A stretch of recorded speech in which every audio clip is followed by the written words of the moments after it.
Pretty impressive. A former Harrier pilot, he's also instructed on the F-18 at Miramar, the Californian airbase made famous by the movie Top Gun. His latest job, though, may well be his best yet, commanding the famous Dambuster Squadron and flying the world's newest and most advanced stealth fighter. When you step into Lightning, it does really feel like you're stepping into the future. It's a pretty clear, clean cockpit. There are two rather large displays. I sort of liken them to two large tablets that you might have at home. And on that, you can move the information around and present and have presented to you the information that you wish, depending on what that particular mission set is. And then as well, we also wear a helmet.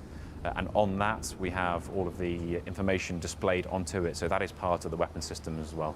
So do you as pilots have to be the best of the best to get to the position to fly this in the Air Force? How's that selection process done? The selection process for Lightning is no different than it is for Typhoon. So you have to complete your training at RAF Valley, and then you compete for your position on either the Typhoon or the Lightning Force. And how fierce is that competition? Well, it's been pretty fierce to start with because it was such small numbers initially, but as the Lightning Force grows, that competition will even out across both forces. Everyone on 617 Squadron, bar 4 pilots, have got combat experience on previous aircraft types.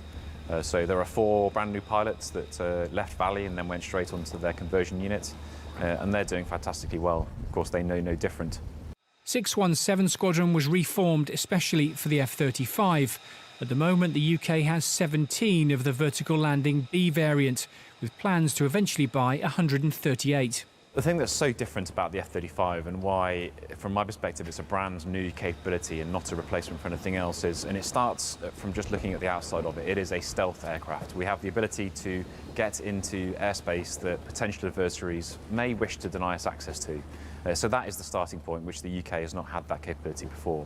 Then add on to it the fact that it can do short takeoff and vertical landing. So we have an expeditionary capability that goes with that as well, the ability to operate from austere locations or from the aircraft carrier. And it has the mission sets to be able to go and drop bombs or fire missiles or to do electronic attack. And when you bring that all together, that is why the F-35 is a brand new capability and not like anything we've seen before.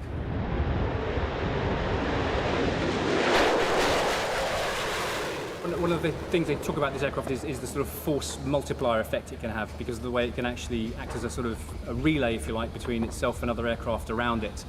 I think an American pilot described it as being like a quarterback, able to control the field.